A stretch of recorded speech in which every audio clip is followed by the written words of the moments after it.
with impromptu speaking? Has doubt and disbelief popped into your mind while you're speaking, which allows for, the inner critic to really put down what you're talking about in the moment? Well, by the end of this video, you'll have techniques and solutions so you'll be able to believe in what you're talking about. Greetings, I'm Nate with Your Speaking Solutions, and today's video is the last follow-up to a video that I did previously, right up there, called Impromptu Speaking Exercise. I would recommend watching that video because it gives a special stream of consciousness exercise which will help you with your impromptu speaking abilities. So you watch that video right now, and I'll pause myself. You watch the video? Fantastic! Because at the end of the video I talked about there are several struggles that people have with stream of consciousness exercises.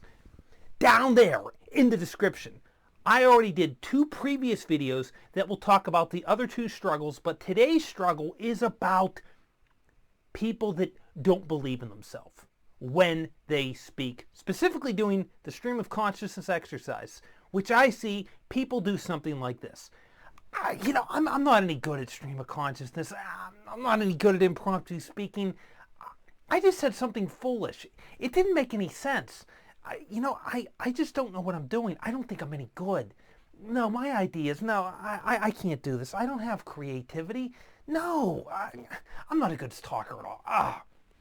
That is not the perception you want to have, and that's not things you want to be telling yourself. So let me give you some solutions that will help you give yourself belief so the inner critic won't even get a chance to say anything.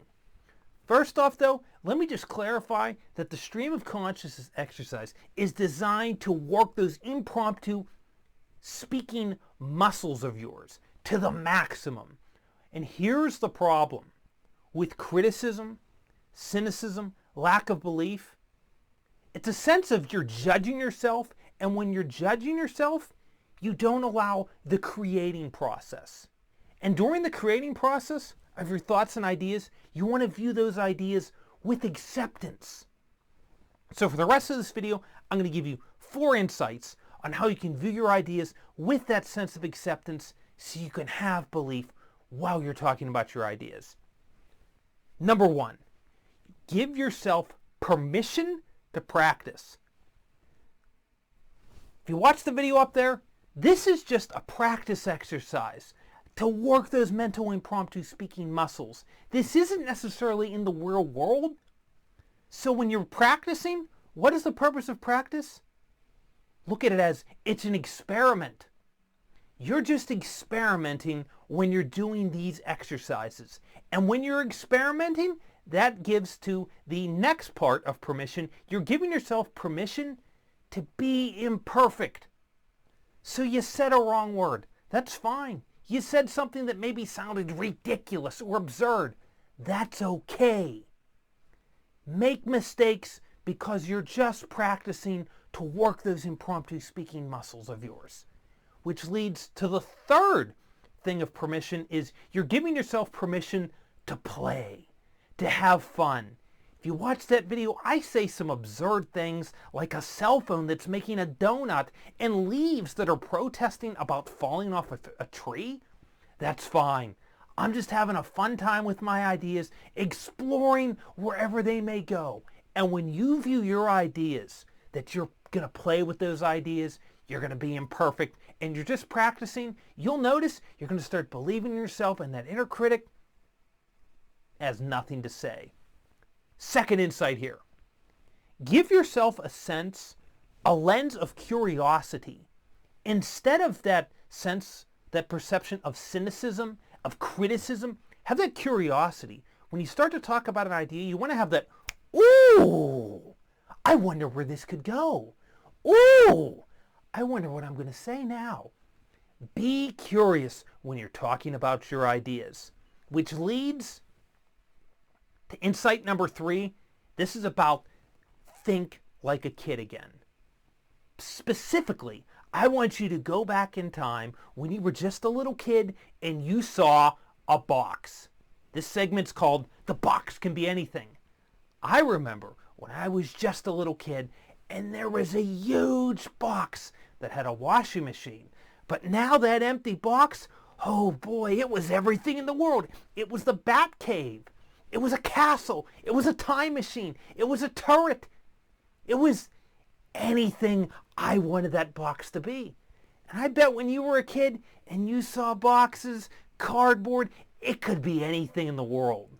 Now let's go grow up here together and go back to being an adult. Why is that important? When you're in that kid state, you're in the state of pure creation.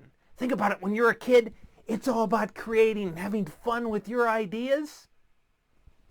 Take that back to being an adult. You want to be in that creating state, and it's going to help you. Because when you're creating, there is no inner critic. So view that, and when you're talking about your ideas, they can go in any different direction. Much like the box can be anything, when you start to talk, your ideas can go in any direction, and you want to find out where they're going.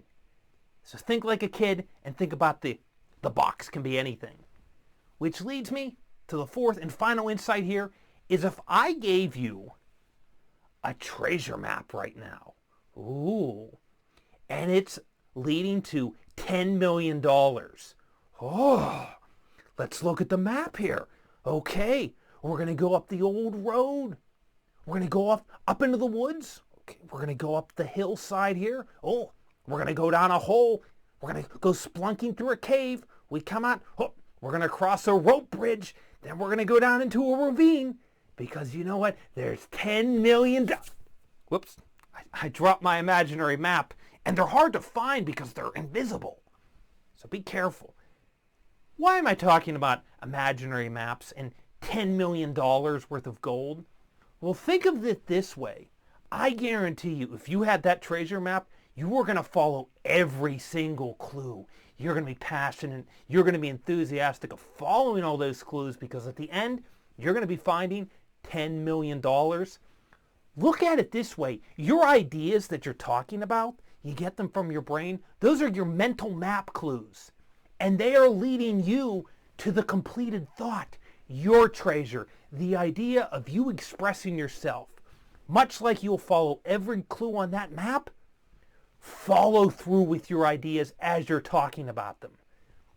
Have that same sense of excitement and curiosity as if you were looking at that treasure map while you're talking your ideas, and you'll be much better off with your sense of belief in your impromptu speaking abilities. So I'm Nate. I've just given you 4 insights here to help you believe in yourself so there's no inner criticism while you're practicing both stream of consciousness exercises and eventually your impromptu speaking abilities. So there you have it. Thanks for watching today's video. Be sure to like, and down there is a subscribe button. If you have any questions or comments, please put them in the chat below. I'd love to help you further with any of your impromptu speaking abilities and stream of consciousness training. So I'm Nate. Thanks for watching today's video. Be sure to continue watching this channel for more tips and insights related to speaking. Take care.